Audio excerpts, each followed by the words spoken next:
Hey everyone, welcome back to PeasyMaster. In this video, I'll show you how to fix Wi-Fi not showing available networks on Windows 11.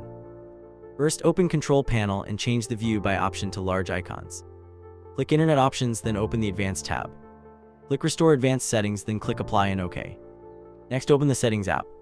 Go to Network and Internet, then select Advanced Network Settings. Scroll down and click Network Reset. Click Reset Now, confirm the action, and restart your computer when prompted. After your PC restarts, press the Windows key, search for services, and open it. Scroll down and find WLAN Auto Config. Double-click it and set the startup type to automatic. Click Apply, then OK. Now right-click WLAN Auto Config and select Restart. Next, open Control Panel again. Go to Network and Sharing Center, then click Change Adapter Settings.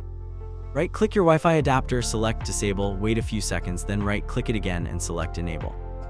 After that, open Device Manager. Expand the Network Adapters section. Right-click your Wi-Fi adapter and select Update Driver. Choose Browse My Computer for drivers, then click Let me pick from a list of available drivers on my computer. Select the recommended driver and complete the installation. Finally, press Windows +R, type msconfig and press Enter. In the General tab, select Normal Startup. Then go to the Services tab, review your services, apply the necessary changes, click Apply, and then OK. Restart your computer one more time. After your PC boots up, check if your available Wi-Fi networks are now showing correctly. And that's it. That's how you can fix Wi-Fi not showing available networks on Windows 11. Like and subscribe to PeasyMaster for more tutorials. Thanks for watching, and I'll see you in the next one.